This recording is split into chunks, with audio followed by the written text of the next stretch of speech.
Obrigado. É uma honra estar com vocês hoje nessa formatura de uma das mais excelentes universidades do mundo. Verdade seja dita, eu nunca me formei na faculdade. Esta foi a vez na vida em que eu cheguei mais perto de uma formatura de faculdade. Hoje eu gostaria de contar para vocês 3 histórias da minha vida. É isso, não é grande coisa, só 3 histórias.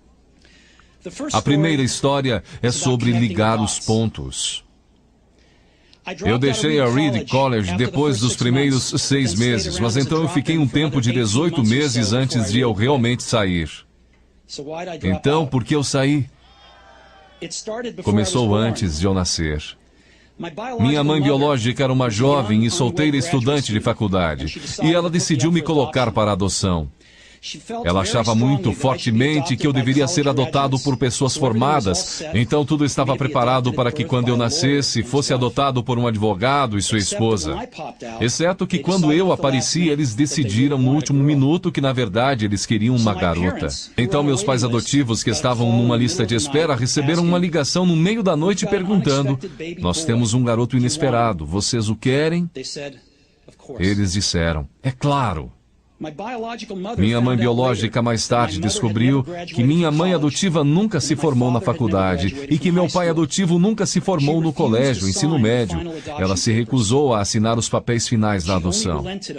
Ela só cedeu alguns meses depois, quando meus pais adotivos prometeram que um dia eu iria para a faculdade. Esse foi o começo na minha vida. E 17 anos depois eu fui para a faculdade. Mas, ingenuamente, eu escolhi uma faculdade quase tão cara quanto Stanford. E todas as economias dos meus pais, de classe operária, estavam sendo gastas na minha educação superior. Depois de 6 meses, eu não podia enxergar o valor daquilo, eu não tinha ideia do que queria fazer com minha vida, e nenhuma ideia de como a faculdade poderia me ajudar a descobrir. E lá estava eu, gastando todo o dinheiro que meus pais economizaram durante suas vidas inteiras. Então eu decidi sair e confiar que tudo ia acabar dando certo. Era bem assustador naquela época, mas olhando para trás, foi uma das melhores decisões que eu já tomei. Assim que eu saí, eu pude parar de assistir às aulas obrigatórias que não me interessavam e comecei a assistir as que pareciam interessantes. Nem tudo foi tão romântico. Eu não tinha um dormitório, então eu dormia no chão do quarto dos amigos. Eu devolvia garrafas de Coca-Cola aos depósitos por 5 centavos para poder comprar comida, e eu andava 7 milhas através da cidade toda noite de domingo para pegar uma boa refeição semanal no templo Hare Krishna. Eu amava aquilo. E muito do que eu encontrei seguindo minha curiosidade e intuição se mostrou de valor incalculável mais tarde. Deixe-me dar um exemplo. A Reed College, naquele tempo, oferecia, quem sabe, a melhor instrução sobre caligrafia no país. Por todo o campus, cada pôster, cada etiqueta em cada gaveta apresentava uma bela caligrafia manual. Por eu ter saído e não ter que assistir às aulas normais, eu decidi tomar aulas de caligrafia para aprender a fazer aquilo. Eu aprendi sobre caracteres com e sem serifa, sobre a variação do espaço entre diferentes combinações de letras, sobre o que torna a grande tipografia grande. Era bonita, histórica, artisticamente sutil de uma maneira que a ciência não pode capturar. E eu achei aquilo fascinante. Nada disso tinha sequer um lampejo de aplicação prática na minha vida. Mas 10 anos depois, quando nós estávamos projetando o primeiro computador Macintosh, aquilo tudo voltou para mim. E nós colocamos tudo no Mac. Foi o primeiro computador com uma tipografia bonita. Se eu nunca tivesse entrado naquele simples curso da faculdade, o Mac nunca teria múltiplos tamanhos de letra ou fontes proporcionalmente espaçadas. E já que o Windows copiou o Mac, provavelmente nenhum computador pessoal teria.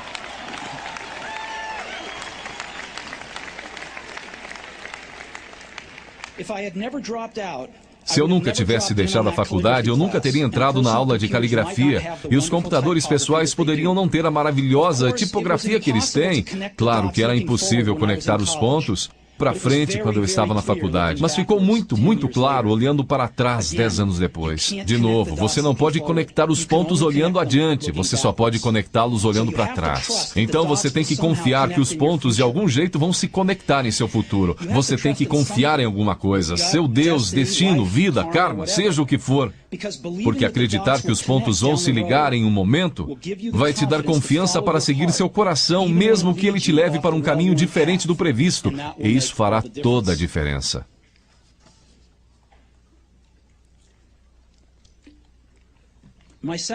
Minha segunda história é sobre amor e perda. Eu fui sortudo. Encontrei o que eu amava fazer cedo na vida. Woz e eu começamos a Apple na garagem dos meus pais quando eu tinha 20 anos. Nós trabalhamos duro e em 10 anos a Apple cresceu de apenas nós dois numa garagem para uma companhia de 2 bilhões de dólares com mais de 4 mil empregados. Nós acabávamos de lançar nossa maior criação, Macintosh, um ano antes, e eu fizera 30 anos. E então eu fui demitido. Como você pode ser demitido de uma empresa que você começou? Bem, conforme a Apple cresceu, nós contratamos alguém que eu achava muito talentoso para levar a empresa comigo. E no primeiro ano, mais ou menos, as coisas saíram bem. Mas então nossas visões do futuro começaram a divergir e, eventualmente, nós tivemos uma briga. Quando isso aconteceu, nosso quadro de diretores ficou do lado dele. Então, aos 30 anos, eu estava fora, e muito escandalosamente fora. O que tinha sido o foco de toda a minha vida adulta se foi, e isso me destruiu. Eu realmente não sabia o que fazer por alguns meses. Senti que tinha decepcionado a geração anterior de empreendedores, que tinha deixado cair o bastão no momento em que ele estava sendo passado para mim. Eu encontrei David Packard e Bob Noyce e tentei me desculpar por ter estragado tudo daquela maneira. Foi um fracasso público e eu até mesmo pensei em deixar o vale. Mas alguma coisa lentamente começou a nascer em mim. Eu continuava amando o que eu fazia. As coisas que aconteceram com a Apple não mudaram isso em nada. Eu havia sido rejeitado, mas continuava amando. Foi quando decidi começar de novo. Não enxerguei isso na época, mas ser demitido da Apple foi a melhor coisa que podia ter acontecido para mim. O peso de ser vitorioso foi substituído pelo vazio de ser um iniciante outra vez, sem muita certeza sobre nada. Isso me deu liberdade para começar um dos períodos mais criativos da minha vida. Durante os 5 anos seguintes, criei uma companhia chamada Next, outra companhia chamada Pixar, e me apaixonei por uma mulher maravilhosa que se tornou minha esposa. Pixar fez o primeiro filme animado por computador, Toy Story, e é o estúdio de animação mais bem-sucedido do mundo. Em uma inacreditável guinada de eventos, a Apple comprou a Next. E eu voltei para a empresa, e a tecnologia que desenvolvemos nela está no coração do atual renascimento da Apple. E Lorraine e eu temos uma família maravilhosa. Tenho certeza de que nada disso teria acontecido se eu não tivesse sido demitido da Apple. Foi um remédio horrível, mas eu entendo que o paciente precisava. Às vezes, a vida bate com um tijolo na sua cabeça. Não perca a fé. Estou convencido de que a única coisa que me permitiu seguir adiante foi o meu amor pelo que fazia. Você tem que descobrir o que você ama. Isso é verdadeiro tanto para o seu trabalho quanto para com as pessoas que você ama. Seu trabalho vai preencher uma parte grande da sua vida. E a única maneira de ficar realmente satisfeito é fazer o que você acredita ser um ótimo trabalho. E a única maneira de fazer um excelente trabalho é amar o que você faz. Se você ainda não encontrou o que é, continue procurando. Não sossegue. Assim como todos os assuntos do coração, você saberá quando encontrar. E como em qualquer grande relacionamento, só fica melhor e melhor à medida que os anos passam.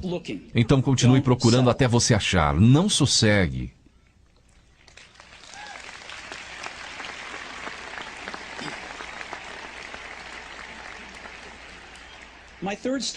Minha terceira história é sobre a morte.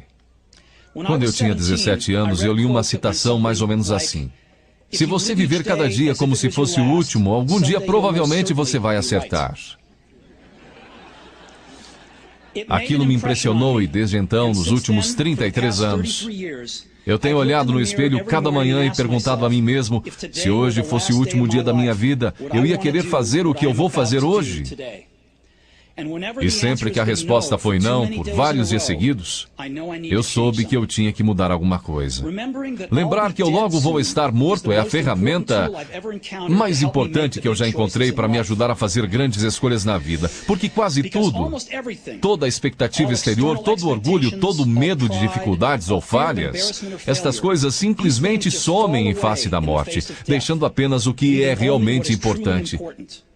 Lembrar que você vai morrer é a melhor maneira que eu conheço para evitar a armadilha de achar que você tem algo a perder. Você já está nu, não há razão para não seguir seu coração. Mais ou menos há um ano eu recebi um diagnóstico de câncer. Eu fiz um exame às 7h30 da manhã e ele mostrou claramente um tumor no meu pâncreas. E eu nem sabia o que era um pâncreas. Os médicos me disseram que era quase com certeza um tipo incurável de câncer e que eu não devia esperar viver mais do que de 3 a 6 meses. Meu médico me aconselhou a ir para casa e botar meus negócios em ordem, o que no idioma dos médicos significa prepare-se para morrer. Significa tentar dizer aos seus filhos tudo o que você pensou que teria os próximos 10 anos para lhes dizer em apenas uns poucos meses. Significa ter certeza que tudo está no lugar para que seja tão fácil quanto possível para sua família. Significa dizer adeus. Eu fiquei com aquele diagnóstico o dia inteiro. Depois, naquela noite, eu tive uma biópsia, em que eles enfiaram um endoscópio na minha garganta através do meu estômago e dentro dos meus intestinos, colocaram uma agulha no meu pâncreas e pegaram algumas células do tumor. Eu estava sedado, mas minha esposa, que estava lá, me disse que quando eles viram as células no microscópio, os médicos começaram a chorar, porque descobriram que era uma forma muito rara de câncer pancreático que seria curável através de cirurgia. Eu fiz a cirurgia e hoje eu estou bem.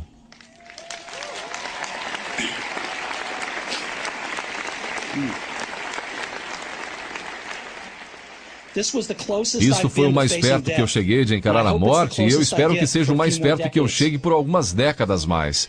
Tendo sobrevivido, hoje eu posso dizer isto a vocês com um pouco mais de certeza do que quando a morte era um conceito útil, mas puramente intelectual. Ninguém quer morrer. Mesmo as pessoas que querem ir para o céu não querem morrer para chegar lá. E mesmo assim, a morte é o destino que todos nós compartilhamos. Ninguém nunca escapou dela. E é como deveria ser, porque a morte é muito provavelmente a melhor invenção da vida. É o agente de mudança da vida. Ela tira o velho do caminho para dar espaço ao novo. Por enquanto, o novo são vocês. Mas algum dia, não muito distante, vocês gradualmente vão se tornar os velhos e sair do caminho. Me desculpe por ser tão dramático, mas é totalmente verdade. Seu tempo é limitado, então não gaste vivendo a vida de outra pessoa. Não caia na armadilha do dogma, que é viver com os resultados do pensamento de outra pessoa. Não deixe o ruído da opinião alheia sufocar sua voz interior. E mais importante, tenha coragem de seguir seu coração e sua intuição. Eles, de alguma forma, já sabem o que você realmente quer se tornar. Tudo mais é secundário.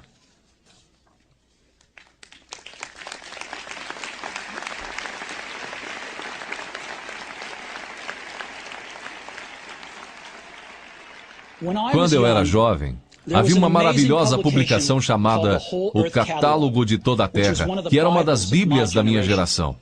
Foi criada por um camarada chamado Stuart Brand, não muito longe daqui, em Menlo Park. E ele deu vida à publicação com seu toque poético. Isso foi no final dos anos 60, antes dos computadores pessoais e da editoração eletrônica, então tudo era feito com máquinas de escrever, tesouras e câmeras Polaroid. Era tipo o Google formato brochura, 35 anos antes do Google aparecer. Era idealista e com abundância de recursos elegantes e ideias brilhantes. Stuart e sua equipe publicaram várias edições de O Catálogo de Toda a Terra, e então, quando seu papel estava cumprido, eles publicaram uma edição final. Era meados dos anos 70 e eu tinha a idade de vocês. Na contracapa da edição final havia uma fotografia do amanhecer em uma estradinha de terra, do tipo em que você poderia ficar pegando carona se você for aventureiro. Embaixo dela estavam as palavras Stay Hungry, Stay Foolish. Era a mensagem de despedida deles ao sair do ar. Stay hungry, stay foolish. E eu tenho sempre desejado isso para mim mesmo. E agora, a vocês, se formarem para começar outra vez. Eu desejo isso a vocês. Stay hungry, stay foolish. Muito obrigado a todos vocês.